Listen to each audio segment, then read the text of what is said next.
after what we just saw in Detroit, Michigan. I don't know what to tell you because Bryce Perkins just put himself in place for potential league MVP of this league for 2025. And quite frankly, if this guy does not get Offensive Player of the Week from the league, I don't know what to tell you because the Michigan Panthers and Bryce Perkins were off the chart for this game. And let me tell you, coming away with a 38-14 victory against the DC Defenders, who were red hot, I definitely lost this pick. And quite frankly, they're looking unstoppable at this point to potentially go to the championship game. Obviously, they've got to get through the Stallions if the Stallions can even make it to the playoffs. We'll see what happens in the afternoon game today, but there is a strong possibility that as of right now, we know the Michigan Panthers are sitting at number 1 in the USFL conference of things, but overall, if the San Antonio Brahmas can hit that upset today, guess what? They are in line for first place. And then it puts a very interesting scenario on number 2 position for the USFL conference, because with Houston winning yesterday, if the Birmingham Stallions lose today at home, which they've never lost back-to-back games, so that would be another big upset for them. This would then cause the Houston Roughnecks and the Birmingham Stallions to be tied for second place, which is absolutely unheard of. You would have never thought that was possible going into the season and how the Roughnecks started their season off, but they are on a roll just like the Michigan Panthers are. Let's talk about that because I took notes during the entire game for the DC Defenders and the Michigan Panthers. So we'll get that full recap up for you today. I apologize, I did not get Friday night's game or essentially yesterday's game due to some obligations I had, but it's all good. Watched most of both games, so we're here. Let's go ahead and dive right on into it because the DC Defenders got the ball first to start the game, and with a decent return starting at their 34-yard line, Deion Jackson got the ball to start off with a handoff and gets a couple yards. Jordan keeps the drive going with a first down pass to Chris Rowland for 12 yards. But a holding call sets them back 10 yards, eventually setting up a 3rd and 14. This is where it looked like DC was back to being that struggling offense that we've kind of seen throughout this season. But Jordan threw an impressive pass up the middle to Antonio for 17 yards. A quick handoff on the next play to Rowland gains another first down. Then we see Jaden Pickens get the catch on the drive for another first down after that, and the defenders are in the red zone quickly to start this game at the Michigan 14. After a few attempts, it's 4th and 1, and they then get a delay of game. This was a huge cost to them because they were going for it on 4th and 1, but this set them back 5 yards, and instead of going for it, Matt McCrane comes out to kick a 28-yard field goal. But it's blocked. But hold on, because there's flags on the play. There was a penalty on the defense, was offsides, and also after the play, an unsportsmanlike foul as well. But they would end up having to take the offsides per the UFL rules because it happened during the play. So that would just bring the ball 5 yards closer, essentially. And with that being said, it would be 4th and 1 again. Would they go for it? They would. And that would cost them big because the Panthers defense came up strong with a stop and the defenders turned the ball over on downs and walk away with no points. This could be a huge mistake later in the game, but we kind of learned that whether they went for it or they didn't, that didn't really matter. It's not like they were down by a field goal at the end of the game, as you can see with the final score that made it completely different. This drive would go for 12 plays for 62 yards and 7 minutes and 1 second off the clock. The Panthers come out and exactly start off where they were last week. They start off on their own 5, and Towles starts right like I said, where he left off last week with a quick 9-yard rushing gain. And on 2nd and 2, he ends up going right up the middle for a first down. Next play, another 6. Even after the defenders get him and wrap him up, he is still able to continue the drive and get more yardage out of that, even if he has defensive players on his back. He is absolutely amazing. This kid is making a name for himself that surely is getting the attention of NFL teams. Same with, of course, Bryce Perkins. Next 2 plays, Bryce throws some wicked passes and gains 36 yards total for more first downs. McCrary gets the handoff and rushes for another 7. They are now in the red zone and with a 2nd and 3 at this point on the DC's 8-yard line. And a quick pass right to the right gets Oaks to get the first down at 1st and goal on the 1-yard line. That sets up Towle getting a handoff and fights his way into the end zone for a touchdown. And they go for 1-point conversion, and Bryce Perkins runs it in himself for a completed 1-point conversion. This team looks on fire, and they got 95 yards in 11 plays and 5 minutes and 48 seconds off the clock. Again, this is kind of how this whole game continued to go. Panthers put 7 on the board, and as much as the defenders did well in their first drive, they just didn't get the job done in the red zone and will get another chance where they'll start on their own 27-yard line. Tamu keeps the ball on first, gets nothing. Second, Panthers defense gives him pressure, and he escapes for 2 yards. On 3rd and 8, Chris Rollins catches a nice pass on the right side and runs up the sideline for a first down and a gain of 18. On first down, a pass intended for Bresnahan is dropped and leads to us ending the first quarter. That first quarter went pretty quick, and kind of this game flew by pretty quick as well. But it only takes 5 more plays for Jordan to connect with his former MSU teammate Sanders for a 16-yard pass to the end zone, with Sanders catching it overhanded just to get into the end zone without stepping out of bounds. They go for a 2-point conversion and fail the attempt, bringing the score 6-7, with Panthers still leading by 1. Panthers quickly get back on offense and continue to get back on where they left off. A draw a pass interference call on the defenders, which leads to a 1st and 10 on their own 42 after starting on the 27. This would lead to a huge 3rd and 10 that Bryce tries to run for a first, but gets hit out of bounds, and this leads to a 4th and 7 punt. After a delay game, it's then 4th and 12. The drive goes 5 plays for 26 yards and 3 minutes and 54 seconds off the clock. So when we kind of look at this, obviously they didn't do as well on that second drive or whatnot, but with the defenders getting the ball back on offense, they will start on their own 5-yard line as the Panthers pin them back. But Deion Jackson starts the drive off strong with 3 back-to-back-to-back rushes, gaining a total of 22 yards for 2 first downs on the drive. This would lead to a big 3rd and 2 on their own 27, but is saved by Tafua, and that would lead them to punting the ball, thanks to him on the defense for the Panthers. The drive only went 11 plays for 12 yards and 2 minutes and 33 seconds used off the clock, very similar to what the Panthers did on their last drive. Panthers start on their own 46-yard line, and Towle runs right up the middle for 20 yards for a first, and he has 8 rushing attempts for 41 yards and a touchdown so far at this point. But the defenders' defense comes up strong on 3 back-to-back-to-back plays, forcing what appears to be a sack to go to 4th down. But somehow, Bryce Perkins gets out of all that coverage and throws back into the middle to Hikatuni for 35 yards and another touchdown for the Michigan Panthers. As it looked like everything was falling apart, he made a huge play.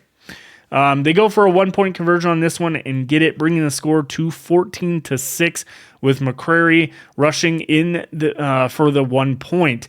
This drive only took 4 plays, 54 yards, and 2 minutes and 6 seconds off the clock. The Panthers defense gives the defenders trouble right away, causing 3 incomplete passes that leads to the defenders punt it back on a quick 3-and-out for only 3 plays and 1 minute and 19 seconds off the clock. But after a muff punt, it sets up the Panthers right back in scoring position with a failed punt, only resulting in 12 yards. Oof. It'll be 1st and 10 on the defender's own 34. We go to the 2-minute warning after Perkins rushes for 9 yards on the first. But the defender's offense comes up strong, holding him to a 4th and 2 where they'd go for a field goal, setting up a 45-yard field goal, and it is now good, or it is good, and now 17-6. But there is still 1 minute and 6 seconds left on the clock with DC having 1 timeout. They'll get the ball back, and there was a flag, though, on the kickoff on an illegal double-team block, and it will cost the defenders and set them up inside the 10-yard line instead of the 30. Roland gets an 8-yard pass to start the drive, and a quick incomplete pass leading to a 3rd and 1 after that. On the play, Taylor for the Panthers defense went down with an injury and headed to the locker room, which could be a huge loss for the Panthers defense going forward. On the next play, though, the pass was tipped and ended up being intercepted, but it was called incomplete as it hit the ground before it was caught. Next play, false start on the defenders, and it's now 3rd and 15 with 30 seconds left. A quick pass up the middle brings a gain of 12 yards, and then ends up bringing up essentially a 4th and 6 or 4th and 5 on the play, I believe. And the Panthers call a timeout to try to get another drive before the half. Malone gains 15 on the punt return. They would end up punting the ball on that one, but Malone gains 15 on a punt, and Panthers with only 10 seconds will down it to go into the half. Now, this is where I took notes at the halftime to kind of give my thoughts of what had to happen the rest of the game for both teams. So at the half, we have a pretty solid battle between 2 quarterbacks with Jordan Ta'amu and 13 completions out of 22 attempts for 146 yards and 1 touchdown with a completion percentage of 59.1% and 94.1 quarterback rating. Well, Bryce Perkins, on the other hand, 7 for 8, 104 yards and 1 touchdown with a 87.5% completion percentage and 158.3 quarterback rating. And that's the big difference, is just how accurate Perkins has been in this game so far. Obviously, Ta'amu has more yards, but we can see with the overall perspective here, the Panthers being up by basically 2 touchdowns at this point. When it comes to rushing, Tal for the Panthers and Deion Jackson are nearly sitting at identical stats with 9 rushing attempts for 38 yards for Jackson, where Tal has 10 attempts for 39 yards. But, of course, what sets them different here is that touchdown that Tal has. Overall, both teams are doing a decent job, but the defenders are struggling ever since their touchdown early in the second quarter. At the half, defenders will need to change a couple things to somehow walk away with a victory from a red-hot Panthers team. Defenders will need to successfully get the offense moving like they did on the 10-play, 73-yard drive that got them the touchdown, where their defense will need to find a way to actually stop Bryce Perkins, who continues time and time after time to escape pressure and even have laid out some players Derrick Henry style with the stiff arm to escape a sack for a major loss, and then gets the pass thrown or rushes, whatever the case may be, for 10 to 20 yard completions or rushes. This is going to be the biggest uphill battle for the defenders in the second half, along with stopping Toa Towel in the run game. Where the Panthers, on the other half, need to get the victory. They will need to keep all cylinders going at full speed, because if they take their foot off the gas at any time, DC could make some quick drives to even this game up or even take the lead. Bryce will need to continue what he has done during the first half. Again, going back to making those defenses miss and escaping massive pressure that he has got from Blake Williams' defense that has looked good overall with the pressure. It's just hard to stop someone like Bryce Perkins with how talented he truly is. We start off the second half of the game with the Panthers getting the ball. And just as I said, what Bryce and the Panthers need to do, they need to get this drive. Bryce does exactly that. Scrambles for 10 yards on 2nd and 8. Then we see Tao get some back-to-back rushes for 10 yards for a first. Bryce on the first down scrambles out yet another sack, and this time rushes for 23 yards, but there is a holding penalty setting up a 1st and 20 on their own 49, setting them back to their 49 where they had better cover or yardage at that point. But again, that doesn't stop Bryce or the Panthers at this matter. He ends up doing the impossible and getting past 3 defenders and scrambling left for 31 yards on the next play. McCrary rushed for 19 yards, setting up 1st and goal on DC's 1. McCrary with a rush up the middle for another Michigan touchdown, and then a catch from Turner with Bryce Perkins stepping out of the pocket for a 1-point conversion, brings the score to 24-6 with 9 plays for 63 yards and 5 minutes and 46 seconds off the clock for a massive drive for the Panthers.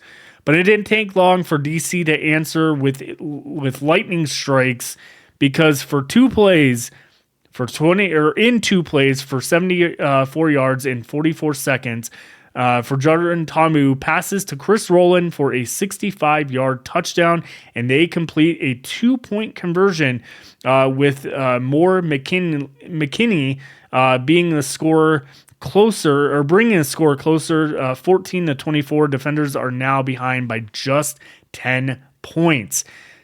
This is one thing I said at the half just a few moments ago, that the Panthers defense needed to not take their foot off the gas, and DC tricked them with Jordan taking the snap under center, which confused them, thinking it was a ground game, but it ended up being a massive pass for Jordan Ta'amu to Rowland for the touchdown. Panthers get the ball back with Tao instantly rushing for 10 yards on the first for a first.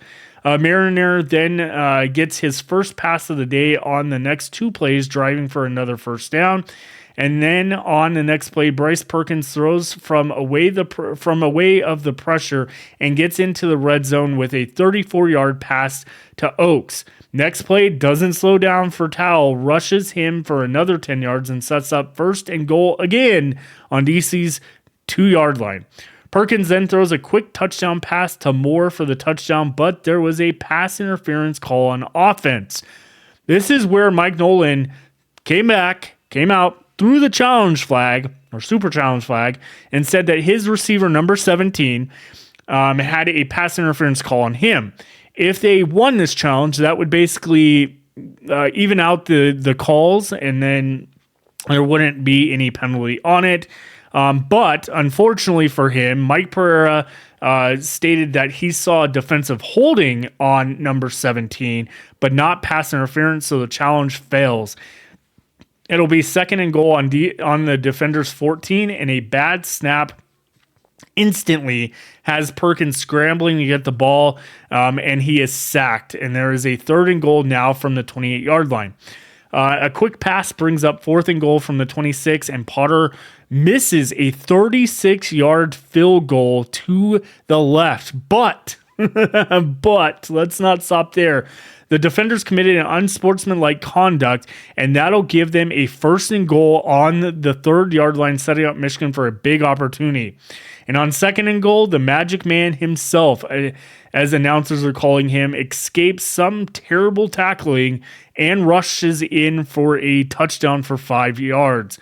1-point conversion comes up short with Towell getting stopped. It is now 30-14 after a 10-play drive for 79 yards and 6 minutes and 49 seconds off the clock.